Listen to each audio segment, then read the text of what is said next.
पाकिस्तान के अंदर अभी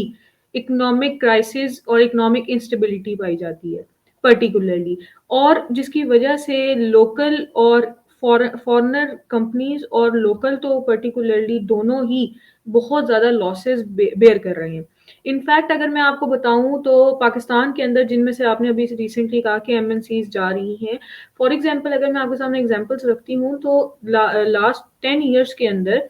चाहे वो फिर एनर्जी का सेक्टर हो जाए, चाहे वो टेलीकम्युनिकेशन का सेक्टर हो जाए, चाहे वो फिर केमिकल का सेक्टर हो जाए, फिर उसके अलावा मेडिसिन का सेक्टर हो जाए, फार्मास्यूटिकल कंपनीज हो जाए,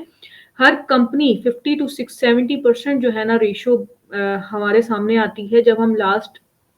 10 इयर्स का एनालिसिस करते हैं, जब एमएनसीज हमारे मुल्क से जा रही हैं। और पर्टिकुलरली अगर एग्जांपल्स दूं तो एग्जांपल्स के अंदर पर्टिकुलरली आप देखें एनर्जी के सेक्टर के अंदर जो शेल की कंपनी थी, जो एक अमेरिकन कंपनी थी, उसने अपने शेयर्स पास्को को बेच दिए और वो यहाँ से मूव ऑन हो गई। देन उसके बाद टोटल एनर्जी है, उसके अलावा पूमा एनर्जी है, ये कंपनीज ऐसी हैं जो कि इंटरनेशनल कंपनीज थी, एमएनसीज थी, जिसकी वजह से ड्यू टू सर्टेन रीजंस जो कि मैं आगे बताने वाली हूँ, उनकी वजह से जो है ना पर्टिकुलरली यहाँ से मूव ऑन हो गई हैं लास्ट 10 इयर्स में। अब अगर टेलीकम्युनिकेशन की अगर हम बात करते हैं तो टेलीकम्युनिकेशन का आप ये देखें कि पर्टिकुलरली अगर हम देखते हैं टेलीकम्युनिकेशन के सेक्टर के अंदर के जो न्यूज मोबाइल नेटवर्क्स थे लाइक टेलीनॉर हो गए, जो नॉर्वे की कंपनी थी, जो इसने अभी रिसेंटली लास्ट ईयर जो है ना पीटीसीएल को अपने शेयर्स बेच के जो है ना यहाँ से मूव ऑन हो गई। देन उसके बाद वारिद हो गया, वारिद ने जो है ना अपने शेयर्स जैज को बेच दिए जो कि यूएई की कंपनी थी, और वो यहाँ से मूव ऑन हो गए। देन अगर हम कह लें स्टॉपोफाइल्स के अंदर चले जाते हैं, उसके अंदर आप ये देखें कि उबर एंड क्रीम पर्टिकुलरली इन जैसी कंपनीज जो हैं, ये जो इन ड्राइव वगैरह ये सब ड्राइविंग करते हैं, वो भी यहाँ से मूव ऑन हो गए लास्ट ईयर। ठीक है, फार्मास्यूटिकल कंपनीज के अंदर पर्टिकुलरली मैं समझती हूँ उसको डिसरेगुलेट करना is very much good for us, because आप देखें कि हमारे पास अभी मेडिसिन वो उस तरीके से हम वो डुप्लीकेट मेडिसिन जो है ना कंपनीज पर्टिकुलरली वो महंगे दामों बेच रही थी। ठीक है, अभी रिसेंटली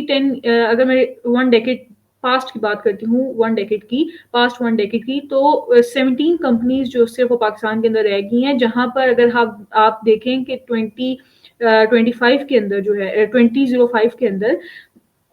वही कंपनी जो है ना 50 to 60 कंपनीज थी जो कि 17% पे रह गई हैं, जिनमें से जॉनसन एंड जॉनसन हैं और फिर जर्मनी की 3-4 एक कंपनीज हैं, ठीक है, जिन्होंने यहाँ से मूव ऑन कर लिया है। इनफैक्ट आप ये देखें कि इसके पीछे वजह क्या है। वजह पर्टिकुलरली मैं समझती हूँ कि एज अ एनालिस्ट आप ये देखें कि अभी रिसेंट टाइम्स के अंदर एक तो करप्शन, दूसरा आप देखें कि हमारा जो एफडीआई का जो रेशियो है या जो उसका इंडेक्स है, वही हमारे खित्ते के अंदर जो कि डेवलपिंग नेशंस हैं like India, Bangladesh and Vietnam, वहीं पे जो है ना वो एफडीआई फॉरेन डायरेक्ट इन्वेस्टमेंट का जो रेशियो है या जो उसका इंडेक्स है वो 14 to 15% तक जा रहा है। इनफैक्ट हमारे मुल्क के अंदर सिर्फ और सिर्फ जो है ना वो 2.5 to 3% है। ठीक है, इसके पीछे वजह क्या है कि वजह पर्टिकुलरली इन माई सिनेरियो अगर मैं एनालाइज करती हूँ या कोई आम शहरी एनालाइज करता है, taxation policies are very much जो है ना मैं कहूंगी कि वो रिस्पॉन्सिबल हैं। ठीक है, जिसकी वजह से बहुत ज्यादा जो है ना कंपनीज यहाँ से मूव ऑन हो गई हैं एमएनसीज। रिमेंबर एमएनसीज पर्टिकुलरली मुल्क के अंदर governance, technology, labour, then enterprises, उसके अलावा ईज ऑफ डूइंग बिजनेस, और उसके अलावा कह लें जॉब अपॉर्चुनिटीज कह लें, ये सब चीजें जो है ना वो अवेल करता है आम शहरी जब हमारे मुल्क में एमएनसीज काम कर रहे होते हैं। ठीक है, पर्टिकुलरली अब देखिए पाकिस्तान के अंदर पहली वजह हाई टैक्सेशन पॉलिसीज का है। ठीक है, 50 to 60% जो है आपके जो है ना आम शहरी से लेकर फॉरनर्स तक जो है टैक्सेशन दे रहे होते हैं। इनफैक्ट कंपनीज जब आती हैं मुल्क के अंदर, वो ये देखती हैं कि हमें डिफरेंट डिफरेंट अदारों को इतने इतने टैक्स पे करने पड़ेंगे। देन वो कहते हैं कि हम इससे बेहतर मार्केट की तरफ मूव ऑन करें, इससे अच्छी रिसोर्सेज की तरफ मूव ऑन करें। इनफैक्ट आप ये देखें कि पाकिस्तान के अंदर जब डिफरेंट पर्टिकुलरली पाकिस्तान की अगर हम बात करें तो उसके अंदर एमएनसीज जब आती हैं तो वो देखें कि वो जब ये देखती हैं कि नॉन इन्वेस्टमेंट इकोनॉमिक एनवायरनमेंट एक प्रमोट किया जा रहा है थ्रू हाई टैक्सेशन पॉलिसीज, उसको प्रमोट करके, करप्शन को प्रमोट करके, देन आपको उस तरीके से रिसोर्सेज नहीं मिल रही हैं। ठीक है, रिसोर्सेज तो मैं समझती हूँ हैं, पाकिस्तान के पास हैं, और पाकिस्तान ने ये उनके साथ, अच्छा एमओयूज हमारे मुल्क के अंदर पर्टिकुलरली कैसे साइन होते हैं कि हमारे पास रिसोर्सेज हैं, आप हमारा लैंड यूज करें एंड हमें बेनिफिट पहुंचाएं। ठीक है, इनफैक्ट ये एक वजह मैं समझती हूँ पर्टिकुलरली इस वजह से जो है ना एमएनसी मूव कर रही है। देन उसके बाद में सेकंड वजह ये है कि पाकिस्तान का जो एनवायरनमेंट है, सोशल एनवायरनमेंट है, वो कंज्यूमिंग एनवायरनमेंट है और सेविंग एनवायरनमेंट कम है। ठीक है, पाकिस्तान इज कंज्यूमिंग सोसाइटी, वहां पे कंजम्पशन ज्यादा होती है और सेविंग्स कम होती हैं। अब अगर मैं आम बंदे की बात कर लूं, आम बंदे का अगर मैं कहूं तो आम बंदे को आप देखें कि आपकी अगर 50K या 1 लाख तनख्वाह है तो उसी में आप ये देखें कि आपके इलेक्ट्रिसिटी के बिल, गैस के बिल, टैक्स 50 to 60% सालाना जो है ना एक बंदा टैक्स पे कर रहा है। Locals are very much addicted to it. मैं समझूंगी आदत है उनको इस चीज की कि वो ये कह सकते हैं कि हम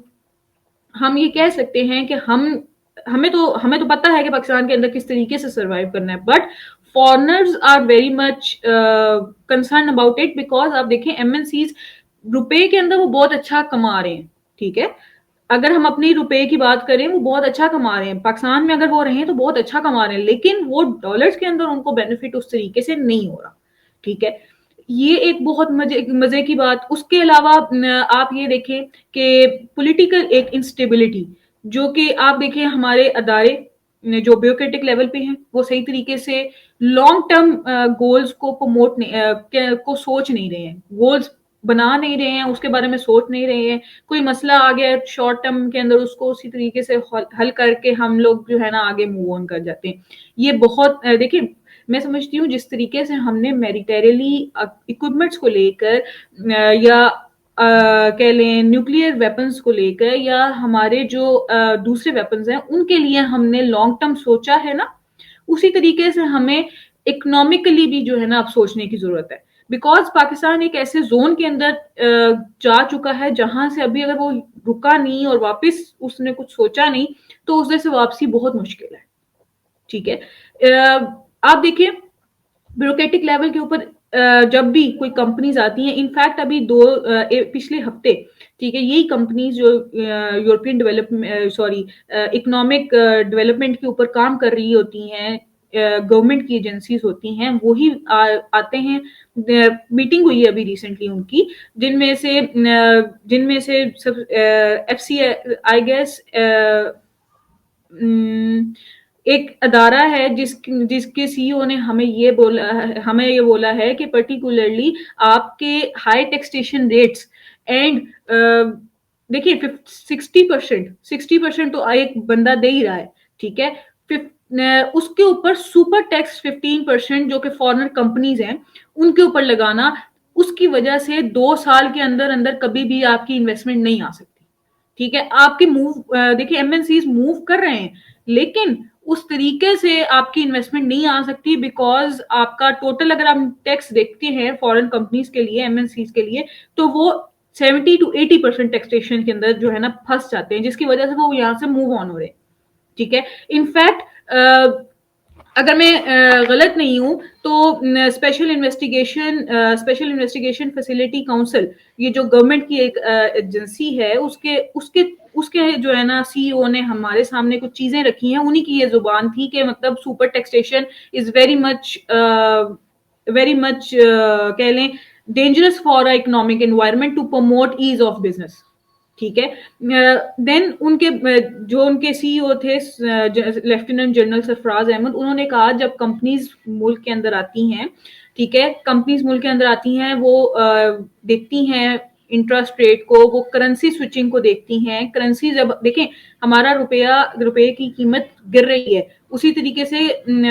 डॉलर की कीमत बहुत ज्यादा ऊपर है इस वक्त। ठीक है, आप देखें इकोनॉमिक स्टेबिलिटी को कंपनीज देखती हैं। फिर उसके बाद अगर हम बात करते हैं तो यही एक पर्टिकुलरली कह लें कि यही एजेंसीज हैं जिन्होंने जो है ना इन चीजों से डील करना है, इनके लिए सोल्यूशन प्रमोट करना है, ठीक है, but they are not doing that, ठीक है। सोल्यूशन पर्टिकुलरली मैं समझती हूँ कि आपको सबसे पहले तो करप्शन खत्म करनी है अपने मुल्क से, उसके बाद टैक्सेशन पर्टिकुलरली उसको थोड़ा जो है ना वाइब्रेंट कर लें, उसको थोड़ा जो है ना स्टैटिक कर लें, उस पॉलिसी को ज्यादा मत बढ़ाएं,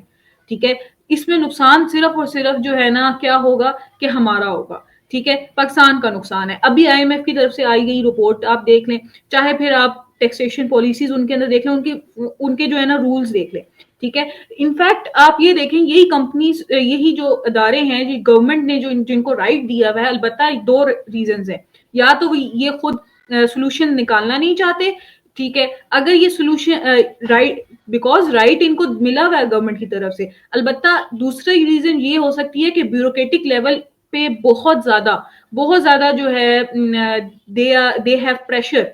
ठीक है, they put their pressure on economic institutions, ठीक है, एक रीजन हमारे पास ये हो सकती है।